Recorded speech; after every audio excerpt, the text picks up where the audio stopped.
C'est parti, salut à tous. Vous êtes déjà Salut tout nombreux le dans le monde. live, dans le chat. On est avec Thomas aujourd'hui, ça va Thomas? Ça va très bien et toi? Bah ouais, super, super. On est super content de te recevoir avec la team Hyperline. Vous êtes déjà presque une centaine là, vous connectez doucement dans le live, donc ça fait Trop trop cool. plaisir. Dites-nous hello, dites-nous ce que vous faites aussi.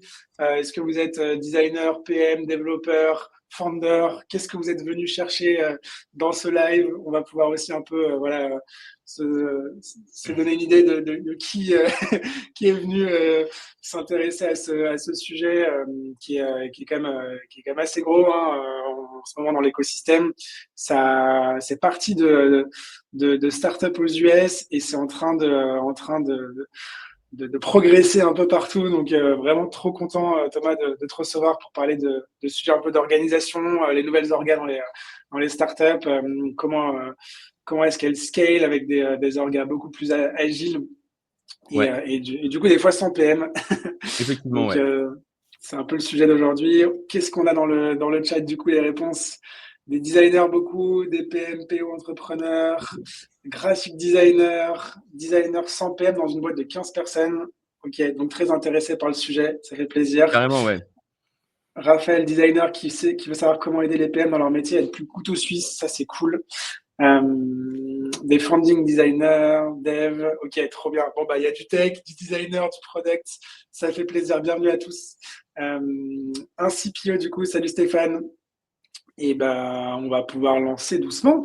Ça y est, on est en train de dépasser les 100 personnes dans le live, ça fait plaisir. Donc Grave. aujourd'hui, bah, on le disait, le sujet c'est designer sans PM dans une orga, comment ça marche, un retour d'expérience de la team Hyperline.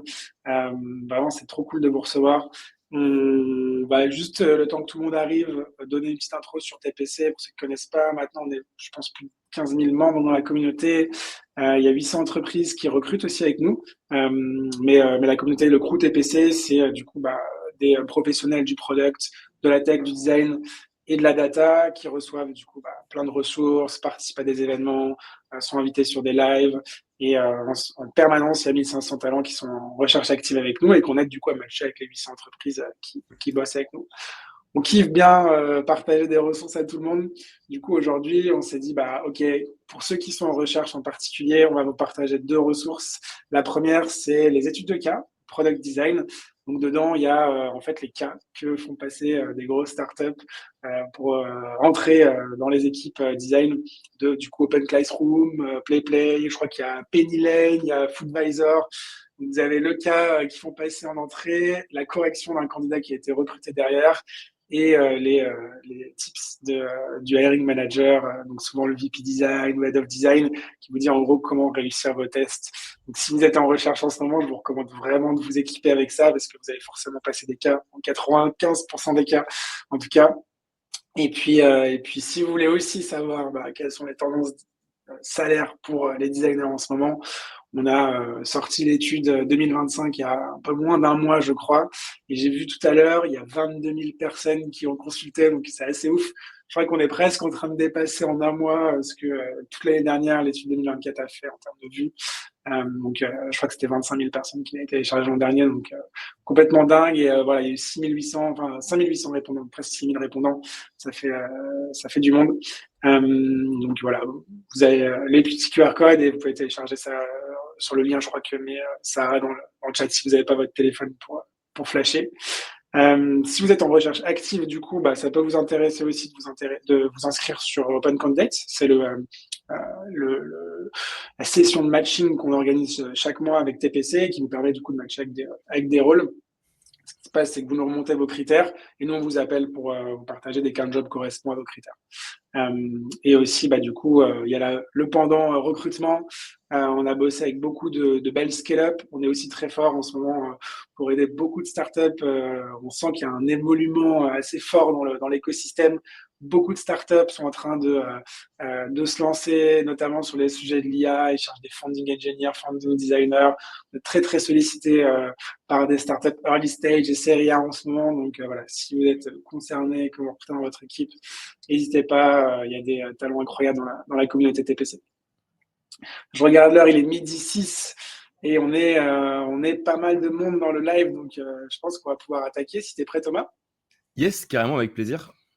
Trop cool. Bah écoute, je te donne accès, enfin on va partager ta presse et puis let's go. Pour le contexte, vous pouvez poser toutes vos questions pendant le talk de Thomas et ensuite on a un bon moment pour le Q&A et vous pourrez continuer à poser vos questions, partager vos réactions et on discutera avec Thomas et le CEO d'Hyperline qui va nous rejoindre aussi pour les questions. À toi de Yes, jouer, Thomas. yes, yes. Bah déjà, bonjour tout le monde. Merci beaucoup Mathias et toute l'équipe Product Co pour l'accueil. Merci à tous aussi d'être là pour venir pendant 30 minutes, pendant la pause déjeuner, m'écouter, vous raconter un petit peu comment ça fonctionne chez Hyperline. Comme vous l'avez vu sur le titre du talk aujourd'hui, on va parler du fait d'être un product designer sans PM et de dire comment ça marche, qui fait quoi, comment s'organise l'équipe produit. Ça va durer environ 25 à 30 minutes. Et après, à la fin de cette présentation, il y aura Lucas, le CEO, qui nous rejoindra pour une séance de questions-réponses parce qu'il est en grande partie celui qui a décidé qu'on n'aurait pas de product manager à ce stade aujourd'hui chez Hyperline.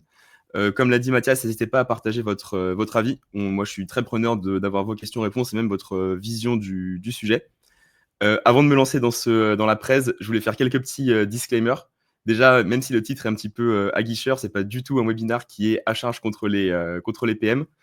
Un deuxième point, c'est que c'est vraiment un retour d'expérience qui est basé sur notre équipe, donc sur comment on fonctionne chez Hyperline, quelles sont nos contraintes et la manière dont on a envie de construire le produit. C'est pas du tout une masterclass sur comment se séparer d'un PM ou bosser sans, c'est plutôt comment nous, on a fait jusque-là. Et je vais aussi essayer d'éviter de faire des anglicismes, mais avec ce sujet-là, ça va être un peu compliqué, donc je fais au max. Pour prendre la température un petit peu avant de commencer le talk, dans le chat, est-ce que vous pouvez nous dire si vous y croyez à une organisation produit qui peut fonctionner sans product manager? Hop. Ah, cool pour la qualité du micro. Merci beaucoup. On a fait un petit setup sympa avec la team. Hop. De ouf, très upvoté ce commentaire. Et du coup, tu veux que les gens te disent oui ou non, c'est ça dans le chat? Ouais, s'ils y croient ou pas à une organisation produit sans PM. Ah, on commence à avoir des réponses là. Beaucoup de Yes. yes. Hop. Ok. Bon, je pense que du coup, c'est un sujet qui est assez cool et qui va amener à pas mal d'interactions à la fin et de questions-réponses. Donc, je vais essayer de le traiter de la manière la plus claire possible. Je vais pouvoir faire tourner la presse si ça marche bien. Hop, nickel. Yes, hop. Du coup, déjà, pour un petit peu de contexte sur qui je suis. Moi, c'est Thomas, du coup, j'ai 27 ans. De base, je viens d'un background business. J'ai fait une école de commerce et ça fait 4 ans et demi que je suis designer. Moi, j'ai commencé ma carrière chez Shine en tant que product designer et j'ai rejoint Hyperline début 2023, au tout début de l'aventure. J'étais le deuxième employé et j'ai donc pris le rôle de founding designer.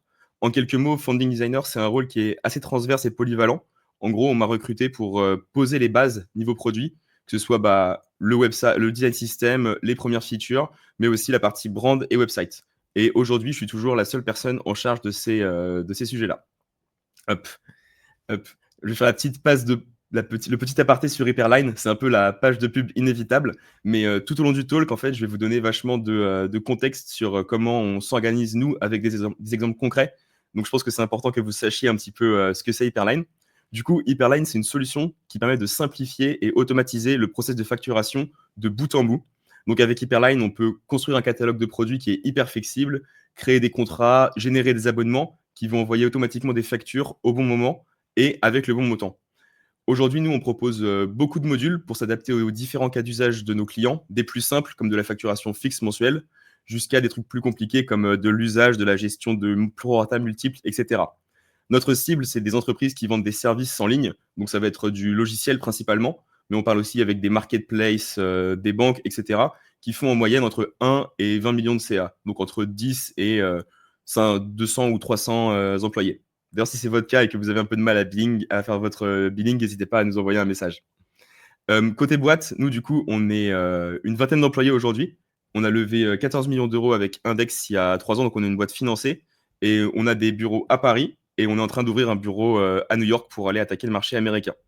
Et on a environ 200 clients. Donc voilà, que vous ayez un petit peu l'image de où on est Hyperline, à quel stade d'évolution on en est. Hop. Du coup, le fait de ne pas avoir de PM, c'est une conviction qu'on a eue dès le début. Moi, quand j'ai rejoint Hyperline, Lucas, le CEO, a été ultra clair. On n'aura pas de PM avant longtemps, avant que ça devienne nécessaire. Moi, de mon côté, je venais de chez Shine, comme je vous ai dit, qui a une organisation de produits qui est très classique. Donc, il y avait plusieurs squads qui contenaient chacune un PM, un designer, un lead dev et 10 développeurs qui bossaient sur les features. Du coup, moi, passer d'une organisation vachement, on va dire, classique à quelque chose de plus chaotique, ça a été un vrai chamboulement lors des premiers mois. D'ailleurs, à la fin, vous pourrez poser des questions et on pourra en discuter un peu plus en détail avec Lucas sur qu'est-ce qui l'a poussé à faire ce choix un petit peu drastique. Donc chez Hyperline, nous, on justifie l'absence d'un PM par 3 points. D'abord, ce qu'on a envie de faire, c'est que le rôle de PM, ce soit un rôle qui soit incarné collectivement et que son scope habituel soit partagé équitablement entre les différentes équipes. Sur la partie stratégie et discovery, c'est quelque chose qui est piloté par le CEO et le CTO, sur lequel moi j'interviens et qui est vachement influencé par la stratégie sales. Sur la partie delivery, en fait, les specs, elles sont principalement design et elles sont complétées et testées par les devs, donc il n'y a pas besoin que quelqu'un les rédige manuellement. Et enfin, sur la partie alignement des différentes équipes, comme on est une petite team, la communication et la collaboration, elles sont super fluides et du coup, on n'a pas besoin d'avoir quelqu'un qui suit le projet. D'un point de vue responsabilité produit, on avait l'impression qu'avec un PM, on peut avoir tendance à faire reposer la responsabilité du produit sur lui. Nous, on avait envie, au contraire, de la partager et de faire en sorte que ce soit quelque chose qui est où chacun prend ses responsabilités pour s'assurer que le produit fonctionne bien. Typiquement, un point qui est assez important chez nous, c'est que les devs sont très régulièrement au support. Et du coup, si une feature qui est bâclée ou qui ne marche pas, en fait, ça va directement leur retomber dessus. Et du coup, c'est pas possible pour eux de shipper des features qui fonctionnent pas. Mais ça, j'y reviendrai un peu plus tard. Et enfin, un dernier point, c'est qu'on a envie de garder une équipe réduite où chaque membre est un contributeur actif. On veut qu'on soit suffisamment petit pour que la communication soit directe, que ce soit facile de savoir qui fait quoi à un instant T et qui bosse sur quel sujet, qui va bosser sur quel sujet. Et surtout, on tient à ce que vraiment tout le monde dans l'équipe soit capable de produire quelque chose, que ce soit des designs, du code, de la documentation. On veut que tout le monde soit dans une optique de shipper. Du coup, à notre stade d'entreprise actuel, on a estimé que le rôle de PM n'était pas vraiment nécessaire et on estime toujours aujourd'hui qu'il ne l'est pas. Hop. Un deuxième point qui catégorise beaucoup Hyperline, c'est que nous, on tient vraiment à être le plus efficace possible. On a envie d'opérer vite, de shipper encore plus vite et d'avoir le moins de contraintes possible. La première chose qu'on a fait, c'est qu'on a vraiment essayé de réduire à néant les process qui pouvaient être contraignants. Typiquement, aujourd'hui, nous, on laisse vachement place à ce qui fait le plus de sens en fonction de la situation. Si c'est une très grosse feature, on va aller faire de la recherche utilisateur, du prototypage, etc. Mais si on sent qu'il n'y en a pas besoin, on ne va pas se forcer à le faire pour le faire. On va juste passer à la suite et au spec et à la réalisation technique. C'est la même chose pour les kick-offs et les meetings. On va essayer de les réduire au maximum. Souvent, par exemple, quand on fait une feature, moi, au niveau du design, je vais souvent uniquement faire un design des cas nominaux et je vais pas faire des specs complètes parce que moi, je vais laisser cette partie-là aux devs qui vont implémenter la feature. Et pareil pour la QA, c'est quelque chose que les devs vont faire eux-mêmes et sur lesquels moi, je vais intervenir quand on a besoin de donner un coup de main. Mais du coup, l'organisation, elle n'est pas du tout arrêtée et écrite dans le marbre. Elle est vachement évolutive. On bosse aussi en sprint. Donc, en gros, chaque semaine, on travaille sur des nouveaux sujets. On définit si il faut continuer sur le sujet de la semaine précédente ou si on passe sur quelque chose de nouveau. Et on dédie tous les lundis matins au bug fix. Ça permet de pas trop s'enliser dans des projets qui sont très longs et de shipper itérativement et rapidement. Et enfin, on a minimisé les rituels et les réunions au maximum. Donc, du coup, il n'y a pas du tout de rituel de stand-up. Tout se fait en asynchrone. Il y a uniquement 3 meetings où l'ensemble de la team est présente. Ça va être le meeting business du lundi matin pour expliquer où est-ce qu'on en est cette semaine, qu'est-ce qu'on a fait la semaine dernière et qu'est-ce qu'on va faire cette semaine.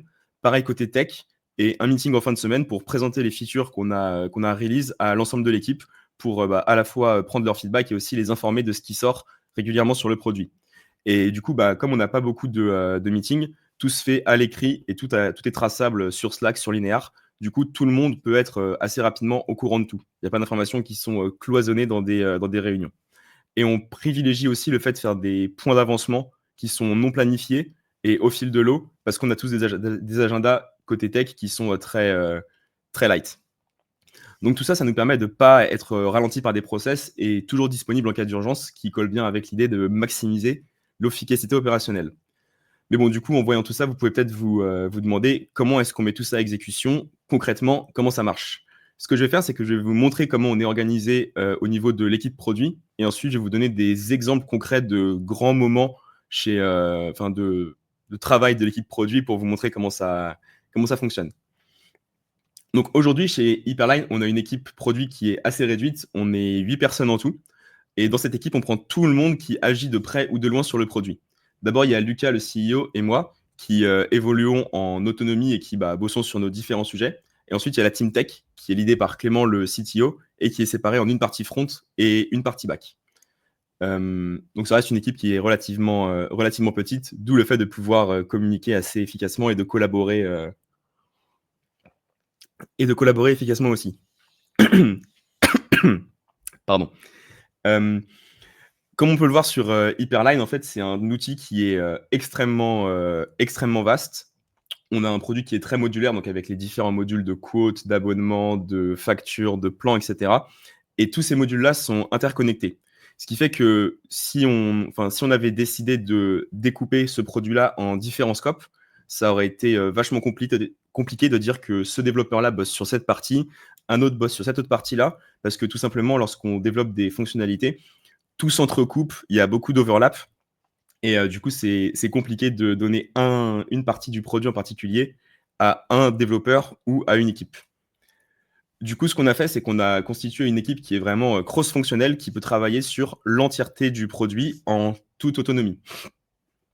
Donc, quand je vous dis ça, on est assez réactif pour régler un bug. Par exemple, si on avait une organisation où il y avait une équipe dédiée et qu'un de ses membres est en vacances, c'est assez facile de fixer un bug vu que tout le monde comprend globalement ce qui se passe dans le produit et sait fixer les problèmes de l'ensemble des modules.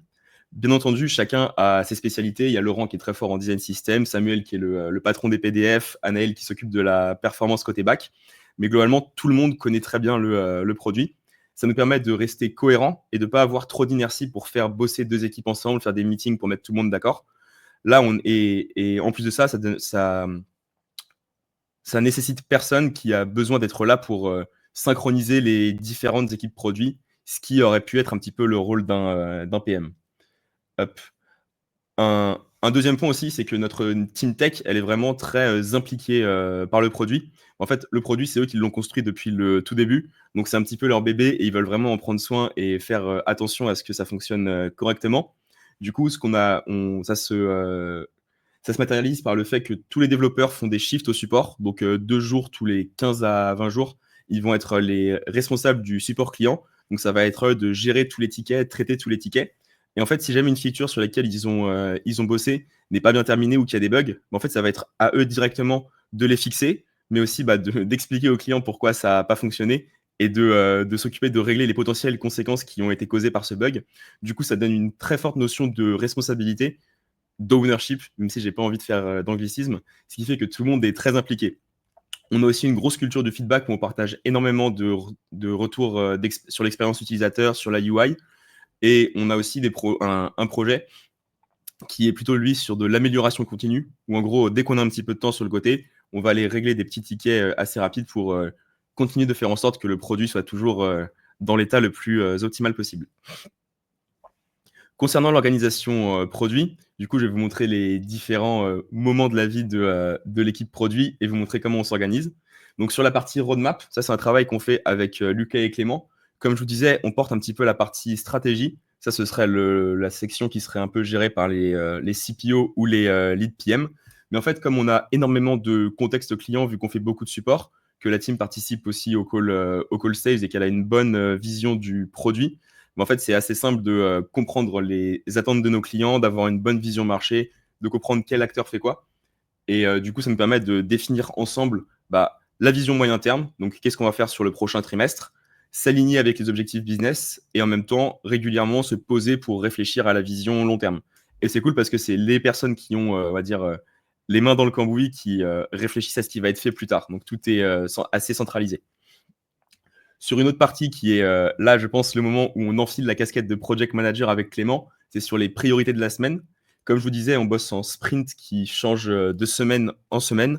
Et du coup, avec Clément, nous, on doit être au courant de savoir quel dev bosse sur quoi et où est-ce qu'il en est par rapport à ses projets pour pouvoir ensuite préparer les priorités de la semaine prochaine. C'est quelque chose qui n'est pas très processisé, entre guillemets. En gros, comme on est assez au courant de ce qui se passe, en général, c'est 15 à 30 minutes le vendredi soir pour s'assurer qu'on est bien dans les clous. Et si on ne l'est pas, comment on fait pour l'être la semaine prochaine. Mais vu qu'on interagit tous très régulièrement, bah, c'est un point qui se fait de manière assez naturelle et globalement, on sait déjà tout ce qui se passe le vendredi soir sans avoir à contacter les différents développeurs. Euh, Quand on travaille sur une feature clé, entre guillemets, là, on va mobiliser pas mal de monde. Les noms que j'ai pris, c'est à titre d'exemple. Mais du coup, tout au long du projet, on va pouvoir tous travailler ensemble, main dans la main, sur toutes les différentes étapes. Avec Lucas et Clément, on va s'occuper de la partie discovery, comme je vous disais au début. Ils vont peut-être faire une discovery un peu plus sales. Moi, je vais aller faire du benchmark, aller discuter avec des clients pour aller comprendre leurs attentes. Et on va réaliser ensemble les premiers wireframes, les premières ébauches de design et faire beaucoup d'allers-retours dessus. Parce que comme on vous dit, c'est une feature clé, donc on va essayer de mettre du temps et des efforts pour s'assurer de le nail du premier coup. Une fois que c'est fait, on va designer les flows dominos qu'on va présenter à l'ensemble des personnes qui vont bosser sur le projet pour encore une fois prendre leur retour et commencer à enclencher la machine côté développement. Et tout au long du projet, on n'a pas une fiche de spec qui est fixe. Nous, ce qu'on va faire, c'est qu'elle va vachement évoluer en fonction de l'avancée du travail des devs et des différentes contraintes techniques, des différents retours qu'on aurait pu avoir, que ce soit des devs, mais aussi des premiers utilisateurs. Une fois qu'on a une version qui est satisfaisante, on va la montrer à toute l'équipe pour, encore une fois, prendre les derniers retours. Et enfin, on va le release au bêta-testeur, tout tester et faire une release générale. Hop. Pour ça, je voulais prendre l'exemple d'une fonctionnalité sur laquelle on est encore en train de bosser. Donc, on est encore dans la dernière partie de ce sprint de feature. C'est la Revenue Recognition. Du coup, nous, c'est une feature sur laquelle on a beaucoup avancé ensemble en amont à faire de la discovery, de la recherche, comprendre comment ça fonctionnait pour construire, on va dire, une première ébauche qu'on a ensuite continué à travailler.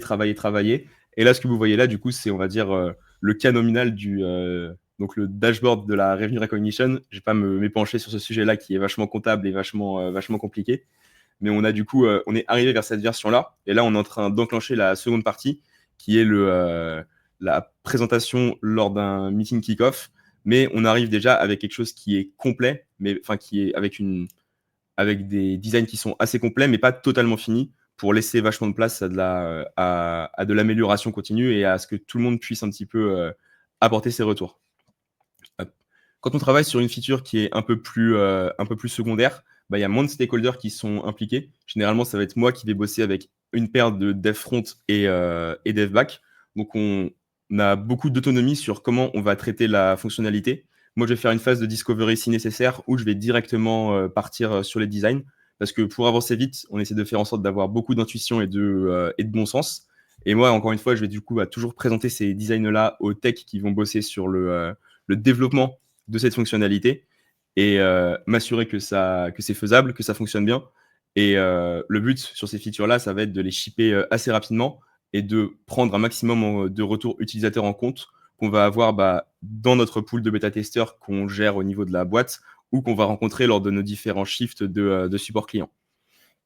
Hop.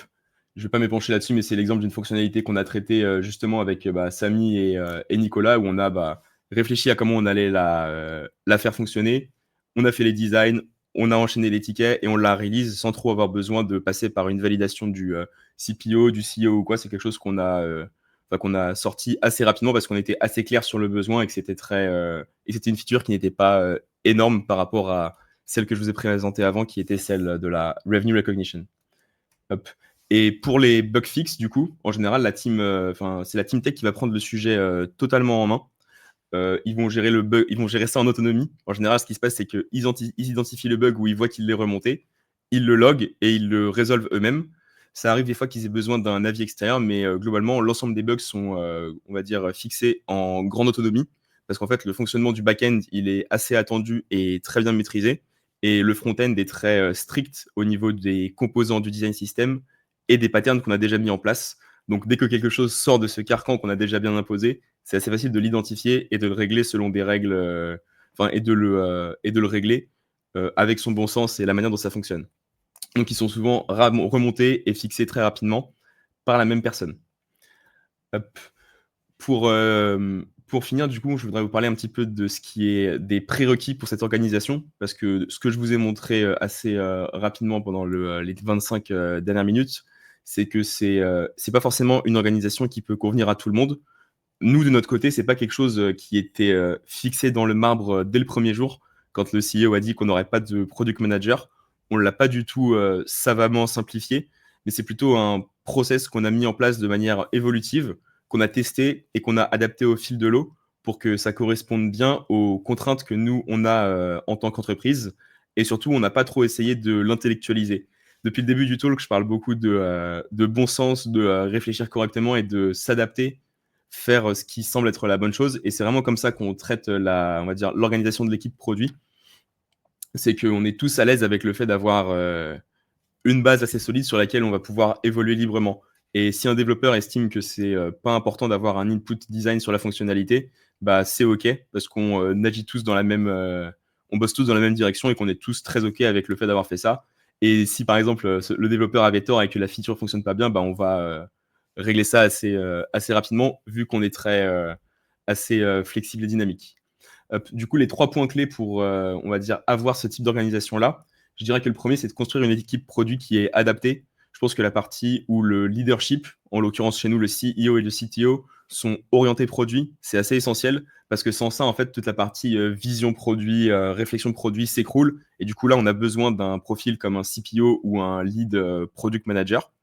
Ce qu'il faut aussi, c'est des devs qui sont expérimentés, qui sont autonomes et qui poussent vraiment la réflexion produit pour pas forcément parce que si jamais c'est pas le cas et qu'ils ont besoin d'être guidés ou aidés, bah, c'est là que le rôle d'un PM qui sera plutôt du coup project manager fait tout son sens pour aligner tout le monde et faire en sorte que le travail est bien fait dans les délais impartis pour respecter le sprint. Et il faut aussi un product designer qui est à l'aise avec la transversalité. Là, c'est plutôt quelque chose qui me correspond à moi, où il faut être OK avec le fait de dépasser son carcan classique de product designer qui évolue dans une squad produit et prendre un bout du rôle du product manager, une partie sur la QA et encore d'autres parties. Comme je vous dis aussi, c'est que c'est constituer une équipe produit adaptée, mais c'est aussi une question de taille d'équipe. Aujourd'hui, nous, on est une vingtaine d'employés, on est moins de 10 dans la team produit, donc ça fonctionne très bien parce qu'on est très peu et qu'on est tous autonomes. Mais on en discutera un petit peu après sur la manière dont on peut scaler ça, quelle est la limite, entre guillemets, que ce soit en termes de nombre de devs, nombre de designers. On pourra en discuter juste après. Le deuxième point, c'est d'avoir une bonne méthode de travail. Donc, je pense qu'avoir les bons outils, c'est essentiel. Et nous, on a été assez intransigeant avec le tooling. On a pris une stack de produits assez classique. Donc, on met les tickets sur Linear avec les demandes clients. On gère le support client via Plane et on communique via Slack. Mais tout à l'heure, je parlais de fait d'avoir des process qui étaient imposés, quelque chose qu'on avait essayé de vachement éviter. Par contre, sur les micro-points comme ça, nous, on est très intransigeant sur la manière dont on va dire, loguer les tickets linéaires, communiquer un incident qu'il y a eu sur le produit. Parce que, en fait, c'est comme ça qu'on va permettre d'avancer assez vite. C'est en ayant des contraintes, mais sur les éléments qui sont clés et qui sont à petite échelle. Donc, typiquement, les tickets linéaires doivent être logués d'une certaine manière. Quand on fait un retour produit, enfin, on a un retour client à partager, on le fait d'une certaine manière, ce qui fait que ça fluidifie vachement le travail. Je pense qu'il faut aussi être assez organisé et bien s'appliquer, parce que du coup, ça implique qu'on passe rapidement d'un sujet à l'autre, qu'on travaille sur beaucoup de sujets en même temps et qu'il faille pas oublier différents éléments, être très exhaustif. Et tout ça, il faut que ce soit quelque chose qui est assez personnel pour chacun des membres de l'équipe et qu'il faille aussi trouver un exercice entre la partie efficacité, donc je chiffre vite, et exhaustivité, je chiffre quelque chose qui correspond suffisamment à l'ensemble des cas d'usage de nos clients. Donc il faut réussir à prendre le temps de tout tester, mais en même temps pas passer une semaine en plus à tester des cas qui sont utilisés par 1% des utilisateurs, parce que sinon du coup on a du mal à trouver un bon équilibre. Et enfin le dernier point, et ça, je pense que c'est un des points sur lequel moi j'ai dû vachement progresser en arrivant chez Hyperline. C'était être très à l'aise avec le fait de changer régulièrement de contexte.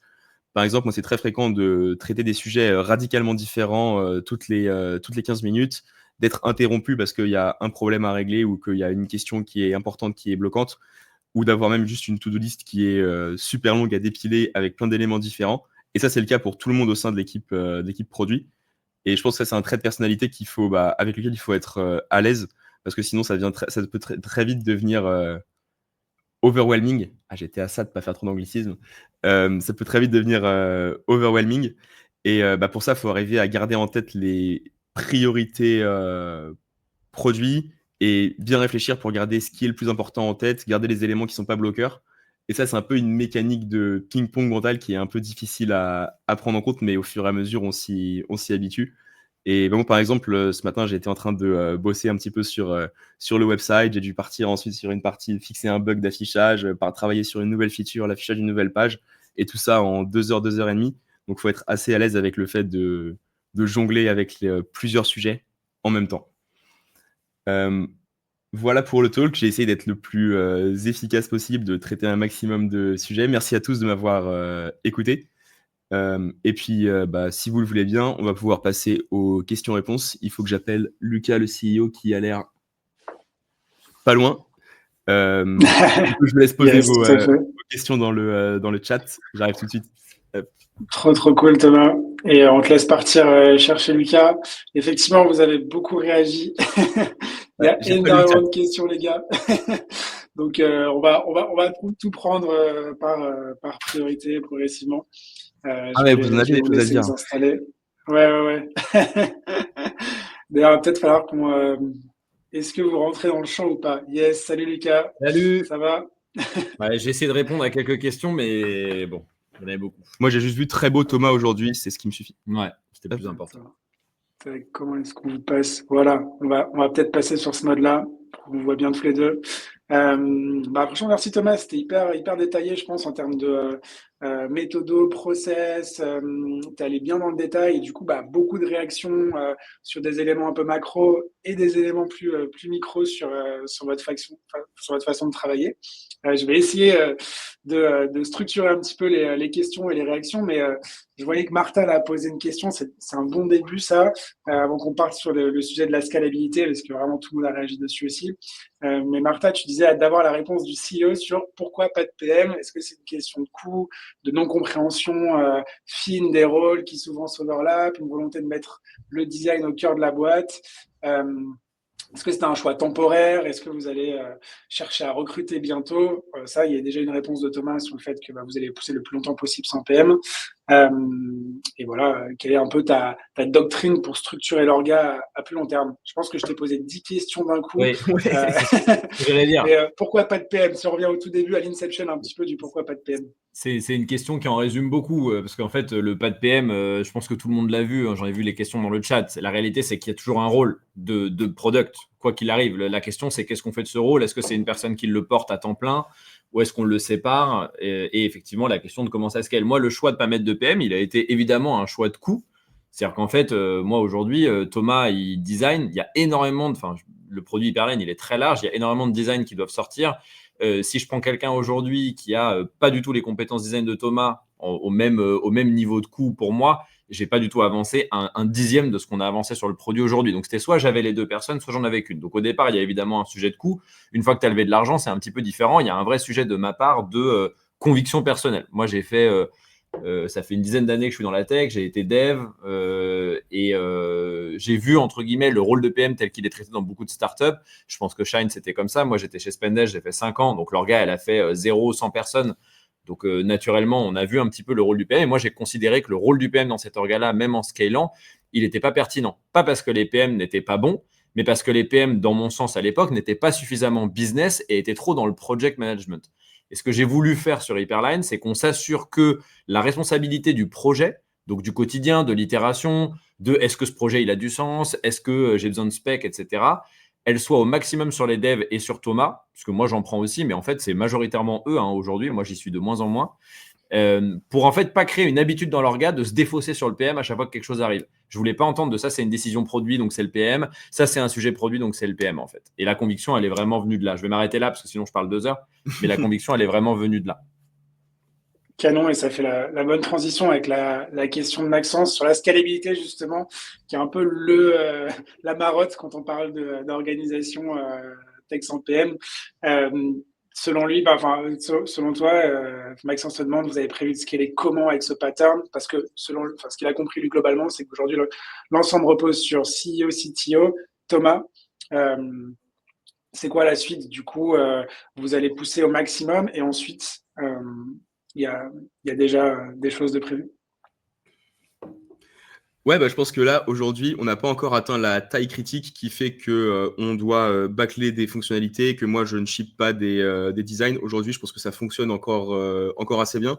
On est assez à l'aise avec la manière dont on travaille et dont les choses sont délivrées, parce que je pense qu'on fait on fait quelque chose d'assez quali. On va loin quand il y a besoin d'aller loin et on prend des raccourcis quand on sent qu'on peut les prendre. Donc, je pense que moi, à date, ça va. Je me suis pas trop encore projeté sur la suite. C'est bien que tu dises ça parce que avec le calendrier qu'il a, c'est bien qu'il dise ça. J'ai un petit panier L derrière comme ça. Je pense que si je dois, en fait, moi, pour moi, la question de comment ça scale, c'est où est-ce que ça va bottleneck en fait. Désolé, moi, je vais faire des anglicismes, mais où va être le bottleneck? Aujourd'hui, j'ai un bottleneck potentiellement qui est le temps de design de Thomas, parce que Thomas il bosse sur le marketing, sur le website, et ça bouffe un temps fou, parce que Thomas il fait la QA, ce qui m'agace d'ailleurs, mais bon, voilà, il peut pas s'en empêcher. Donc en fait, la réalité, c'est où sont les bottlenecks? Moi, aujourd'hui, j'ai aucun bottleneck de discovery produit. Parce qu'en fait, Discovery Produit, déjà, nous, on est dans un marché qui est relativement mature. Donc, il y a un peu moins d'unknown sur le Discovery. On ne réinvente pas des choses. On est plutôt en train de faire, mais mieux. Donc, je pense qu'on a un avantage, c'est plus simple. Donc, bottleneck, qui sera design. Donc, moi, je prendrai un deuxième designer avant de prendre un PM, ça, c'est sûr. Le second bottleneck, c'était moi, mais moi, je me suis retiré de plus en plus parce que maintenant, je bosse plus sur le business. Donc, la réalité, c'est qu'ils s'en sortent plutôt très bien sur la partie spec, feature, etc. Donc, là-dessus, je pense qu'on n'aura pas de sujet avant. On peut largement doubler la tech avec un deuxième designer et avoir exactement le même sujet. Donc, je pense que comment ça scale, il faut qu'il y ait des profils qui soient les mêmes que ceux qu'on a aujourd'hui, hyper 360. Donc, des devs qui sont produits, qui font le support, qui comprennent la compta, un designer qui fait la QA, qui répond aux questions des devs, qui gère les bug fixes, le support et autres. Et en fait, pour moi, cette organisation-là, elle aura besoin de quelqu'un qui est, entre guillemets, un leader pour l'organisation, donc un peu le rôle que moi j'incarne aujourd'hui, ou le CTO.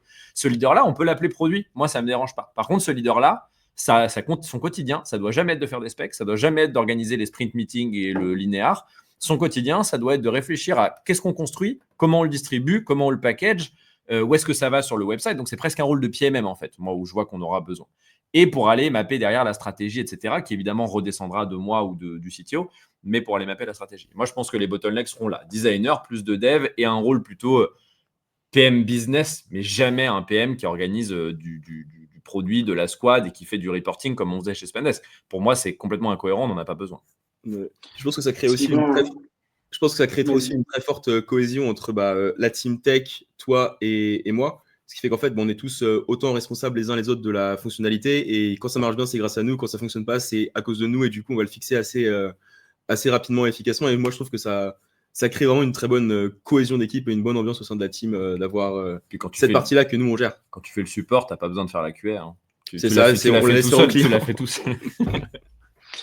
Ouais, il y a un mois, on recevait Adrien, le founding designer de Linear, justement, et il disait qu'ils ont tenu 4 ans, je crois, avant de recruter un profil product, qui est en fait un head of product, donc un profil plutôt strat. Aujourd'hui, du coup, pour bien comprendre, le acting CPO, c'est toi, Thomas, ou c'est plutôt votre CTO? Ouais, en vrai, il n'y en a pas. Les rôles sont vraiment dispersés. Tu vois, si c'est une très grosse feature, c'est-à-dire si c'est un truc qui va nous demander 3 à 6 mois de taf, évidemment que c'est moi qui vais valider qu'on l'a fait ou qui vais la pousser. Mais tu vois, aujourd'hui, c'est le CTO et Thomas qui font les prios ensemble. Et d'ailleurs, je voudrais rebondir sur un point de Mathieu, je crois, ou je sais pas qui a dit que le rôle du PM que je donnais, c'est le rôle de l'EM. Alors, dans un monde idéal, oui, pour moi, c'est l'EM qui fait le rôle de dispatcher le travail, gérer les priorités d'une squad, etc. Mais la réalité, c'est que dans la plupart des scale-up, c'est pas du tout le cas.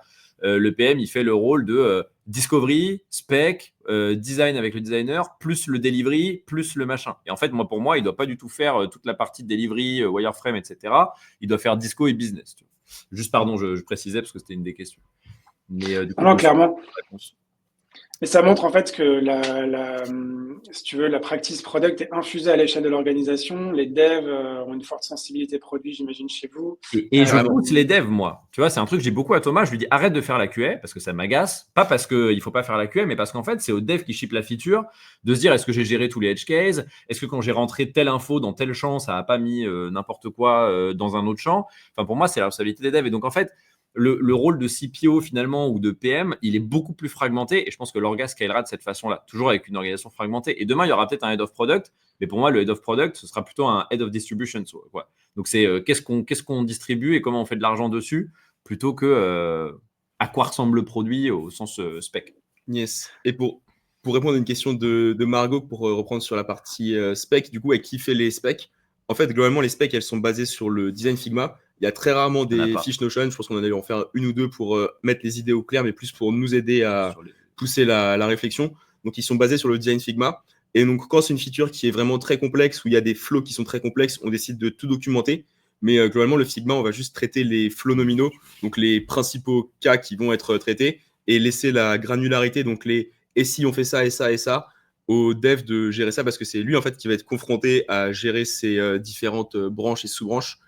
Et donc, on a une base globale qui est ensuite laissée à la liberté du dev, entre guillemets, d'aller au plus loin. Je me rappelle de Fight chez Spendesk, où moi, je voulais qu'on n'ait pas de spec sur les Figma, parce que moi, j'ai été dev 10 ans. Enfin, je sais que j'ai pas besoin de spec sur un Figma bien fait, quoi. Et c'était un truc qui passait pas. Il fallait toujours écrire des specs, tout gérer tous les edge cases. Et les devs finissaient par dire, ah ouais, mais le edge case, il est pas dans les specs, donc je l'ai pas géré. Genre, mais attends, pour moi, c'est absurde, quoi. Ouais.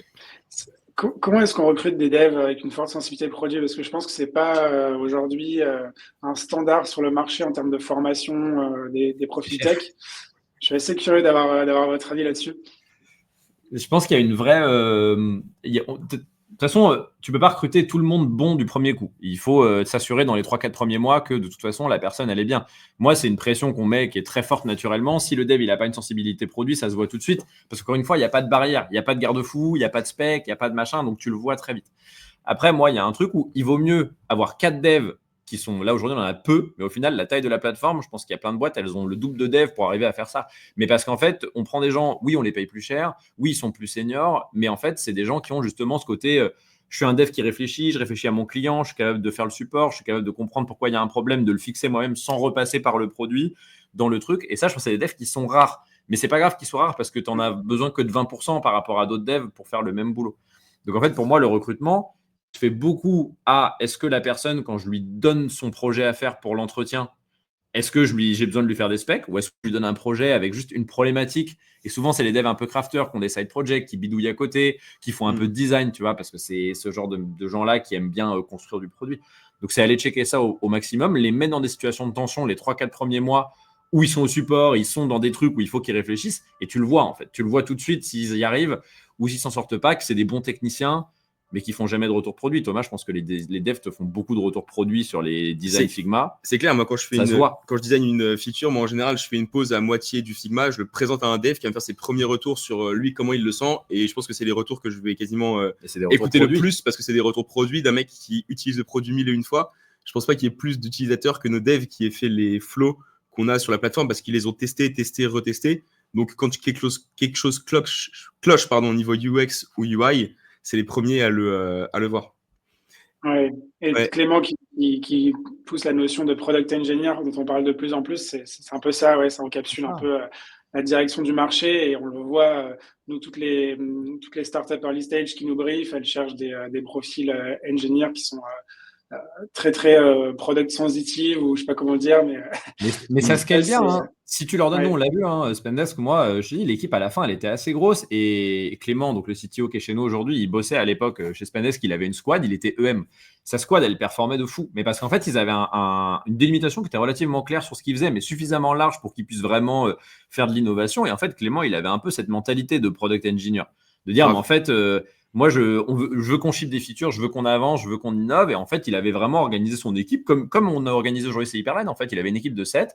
Il l'avait organisé de la même façon. La PM, elle était hyper business parce que c'était une nana qui avait fait un transfert du CS au PM. Donc, elle était de base, elle pensait client majoritairement. Et ils avaient réussi à faire cet orga-là. Et en fait, c'est pas parce qu'on avait 120 personnes autour que cet orga-là dans sa squad à lui marchait pas bien. À l'inverse des squads qui étaient plus scolaires, qui avaient organisé plus du delivery classique, un peu à l'ancienne, avec un rôle de PM qui est très présent sur le produit quotidien, sur le delivery, etc. Elles avançaient beaucoup moins parce que justement, elles avaient ce manque de flexibilité-là. Yes. Et pour répondre à ta question assez rapidement, Baptiste, tu dis sur le fait que la QA par les devs peut être assez vite bâclée. En fait, comme ce que je te disais tout à l'heure, si elle est bâclée, en fait, ils vont très vite s'en rendre compte parce que quand ça va être leur tour au support et qu'ils vont voir qu'il y a beaucoup de bugs sur la fonctionnalité, ça va leur coûter plus cher de répondre au support, gérer les bugs qui ont été créés par les trucs qui n'avaient pas été assez bien testés.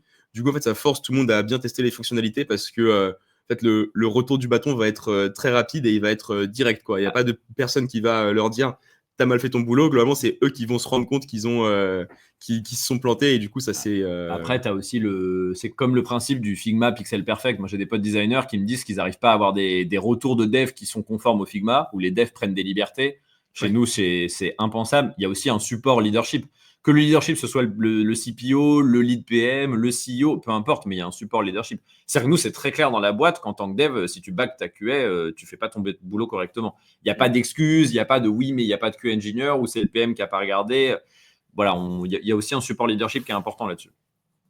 Ouais, ça, la QA intégrée au dev, c'est aussi un truc qu'on voit de plus en plus. J'aimerais qu'on parle un petit peu de l'IA parce que c'est un sujet très chaud, notamment dans les entreprises qui veulent rester, dans les startups qui veulent rester petites et agiles.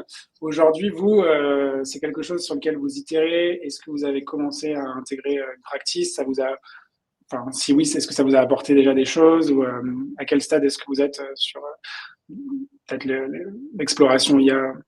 Ouais. Si tu parles de l'IA de notre quotidien pour améliorer notre productivité, etc. Tooling interne, ouais. Ouais.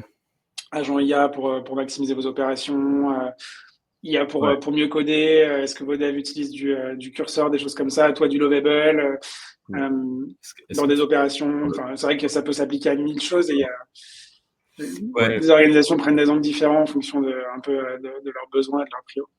Ouais. Moi, pour répondre assez rapidement, j'utilise pas énormément d'IA dans mon travail au quotidien. Moi, j'utilise beaucoup ChatGPT pour la partie UX writing et wording pour m'aider à trouver des nouvelles manières de le formuler en anglais avec des mots, on va dire, qui sont beaucoup plus appropriés que la traduction littéraire que moi j'utiliserais. Mais c'est à peu près tout ce que je fais aujourd'hui. Nous, on est assez. Moi, j'ai pas ressenti un besoin d'avoir, on va dire, une aide ou me construire un assistant. Je sais que toi, t'aimes bien rigoler avec Toko.ai qui va me prendre mon taf dans 6 mois, mais pour le moment, je pense Moi, que j'ai pas construit encore un là. assistant en fait des designs à la place de Thomas. Non, en dev, en dev, on est full. Alors, c'est marrant, en dev, on est full curseur depuis assez longtemps. Bon, là, ça commence à être bien. Avant, c'était vraiment un peu de l'aide. Là, ça commence vraiment à être pas mal. Le seul qui veut pas avoir ça, c'est mon CTO. Lui, j'ai pas compris. C'est lui qui ship le plus de code. Il a toujours pas l'autocomplete activé parce qu'il veut pas payer curseur. Bon, ça, c'est un truc CTO. Mais en gros, on a ça. Honnêtement, aujourd'hui, il n'y a pas de workflow. Je sais pas si vous avez déjà essayé de construire des trucs avec des agents IA, mais c'est quand même encore le tooling, il est encore assez réduit. Moi, j'ai bidouillé quelques trucs et tu arrives très vite aux limitations, ou en tout cas où ça devient compliqué à débugger, ça prend du temps. Donc, si quelqu'un veut construire un agent qui fait la QA, moi, je suis ravi parce que ça prendra du temps à Thomas. Un agent qui écrit la doc à partir d'un Figma, ça, je serais ravi aussi, il n'y a pas de souci. Sur le reste, pour l'instant, en dev, évidemment, ChatGPT full-time, mais je pense que ça nous aide énormément parce que le truc est déjà très standardisé, les schémas données sont standardisés, la manière dont ton code est très standardisé aussi, c'est ça qui permet d'aller beaucoup plus vite. Et du coup, bah oui, le curseur, il sait très bien, tu lui dis setup-moi un truc avec tel champ, tel champ, tel champ, il sait le faire tout seul parce qu'il copie le reste. Ça nous a fait gagner beaucoup de temps. Après, est-ce que ça, c'est révolutionnaire? Je pense qu'en ce moment, il y a beaucoup de devs qui devs comme ça et on n'a rien inventé. Je pense qu'il faudrait qu'on le fasse un peu plus. J'ai un post LinkedIn hier, si vous voulez y répondre. Il a fait 12 likes. J'ai pas fait beaucoup de likes. Où je demande ce que les gens font avec les AI agents, mais je pense qu'en fait, personne ne fait grand-chose avec des vrais AI agents vachement avancés encore. Donc, si vous avez des idées, n'hésitez pas à commenter mon post LinkedIn parce que j'en cherche. Écoute, j'irai dessus et je te donnerai mon take. Moi, je vois beaucoup de gens qui automatisent leurs emails, le customer support. Mais et ça, après, c'est du N8N, tu vois, du N8N ou alors Lovable. Le support, c'est dur. Moi, tu vois, nous, au support, on a Thomas, on a des devs, on a des gens qui ont vraiment une compréhension fine du produit. Là, on commence à avoir des problèmes parce que tout le monde n'a pas le contexte, tous les clients. Donc, ça devient chiant de remonter le contexte du compte de chaque client. Peut-être faudrait qu'on mette un agent AI qui remonte le contexte de chaque client vite fait. Mais le support technique, nous, c'est aussi une valeur qu'on vend. Tu vois, le fait d'avoir tes devs, tu essaies d'intégrer un truc compliqué avec du billing à l'usage, avec 1 million d'événements, machin. Tu as besoin qu'un mec qui te réponde, ce soit pas le bot IA d'Intercom, quoi. Ouais, complètement. Un peu décevant, un peu déceptif. Après, la question de comment les devs font le support, les specs produits, le design, le machin, le truc, je sais pas. Je pense qu'ils travaillent beaucoup. Beaucoup de café, ouais. Beaucoup de café, mais voilà. On parlait de clients, j'aimerais qu'on élabore rapidement et après on va doucement vous libérer pour le déj sur la partie discovery et user feedback. Tu disais du coup que vous êtes sur un marché assez mature. Qui gère ça? Du coup, c'est toi, Thomas. Comment est-ce que tu fais du quick win là-dessus en début et en fin du coup de sprint?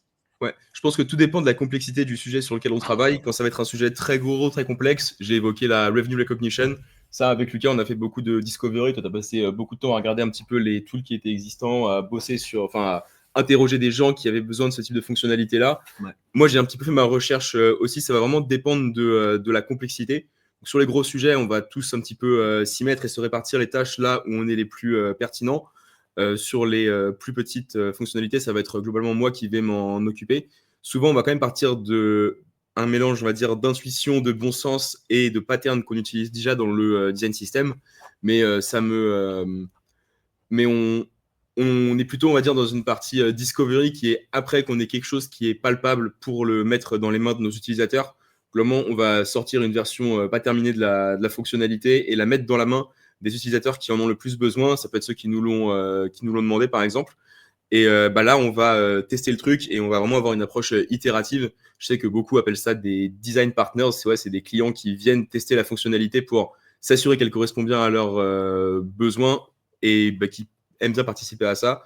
Donc ça, souvent, c'est moi qui vais m'occuper de leur partager la fonctionnalité, prendre leur retour, discuter avec eux. Mais ça, c'est plus micro. Sur la partie macro, je pense qu'on se le partage assez équitablement. Ouais. Après, moi, j'aime bien être light sur ce que je disais. On s'est battu 10 fois avec Thomas là-dessus, mais moi, je lui dis en fait une discovery ou une user research où tu vas parler à 3 utilisateurs qui de toute façon n'ont aucune vision produit de ce que tu veux faire. Elle va pas t'apporter grand-chose, donc autant ne pas la faire dans ces cas-là. Moi, je suis assez partisan sur les retours clients si tu t'en souviens pas, c'est que c'est pas important. Alors tout le monde va criser dans le chat, mais c'est un truc qu'on a en interne beaucoup. Nous, on remonte tout, on note tout, parce que les gens au support, on a des bots, on a des machins, tous les trucs sont logués dans Linear. Honnêtement, on les regarde jamais. La réalité, c'est que le top 10 des problèmes du produit en ce moment, je pense que Thomas et moi, on est capable de les citer comme ça en 30 secondes, parce qu'en fait, on les connaît. Ça remonte, les clients sont là. Donc, il y a à la fois les remontées produits d'amélioration ou les bugs, j'en parle pas, parce que ça, c'est traité vite, mais les remontées d'amélioration produit, où ça, globalement, le top 10, on les connaît, et la réalité, c'est qu'on ne pourra pas en faire 50. Donc, de toute façon, celles qu'on va devoir faire, on les connaît, on sait ce qu'il faut faire, et c'est une question de priorisation. Sur les features plus larges, effectivement, il y a un grand sujet d'intuition de ce qu'on veut faire, parce que la réalité, c'est que moi, j'ai un client qui veut le revenue recognition, j'ai un client qui veut de l'analytics, j'ai un client qui veut le paiement en crypto. À un moment, il va falloir de toute façon prendre une décision sur quelque chose. Donc, celle-là, elle est backée par le fait que moi, je suis en permanence sur des call sales, des calls d'onboarding, et on essaie de prendre un peu le pouls de toutes les équipes. Ça se fait assez naturellement. Et je pense que ça, tu peux le garder très longtemps, puisque Spendesk, on l'a fait naturellement jusqu'à… on était 500 dans la boîte et c'était encore… on n'avait rien trié, tu vois. Et après, je pense que oui, quand tu as énormément de volume de retour, tu stockes tout dans nous, on a Plane, on a Linear, tu stockes tout et tu mets un bot ou un agent pour aller parser un peu les éléments, te retourner les remontées. C'est bien de noter dans tous les cas, mais je pense que si tu notes trop, tu as aussi beaucoup de bruit dans la tête et tu te mets à faire ce que Thomas fait de temps en temps, c'est-à-dire fixer des problèmes qui n'ont pas besoin de l'être. En disant, ah ben ça, c'est un gros problème, il faut absolument le régler. Sauf qu'en fait, c'est un client qui va remonter une fois. Et en fait, c'est pas important. Sur les 250 clients, c'est pas important. Ouais, c'est vrai que c'est intéressant d'avoir cette stratégie où tu captures quand même toute la donnée retour client et en fait, à un moment, tu t'appuies quand même sur des IA pour analyser ça et avoir un peu dézoomer et te rendre compte si c'est du bruit isolé ou si effectivement il y a un énorme… C'est le même principe pour moi que si tu fais une rétro toutes les semaines. Tu sais, il y a des boîtes qui font des rétros à la fin du sprint toutes les semaines. Du coup, toutes les semaines, tu vas remonter des problèmes parce qu'il faut le faire. Et du coup, toutes les semaines, tu vas régler des problèmes. Mais la réalité, c'est que sur 6 mois, la majorité des problèmes, ils s'estompent ou ils ne sont pas importants du tout.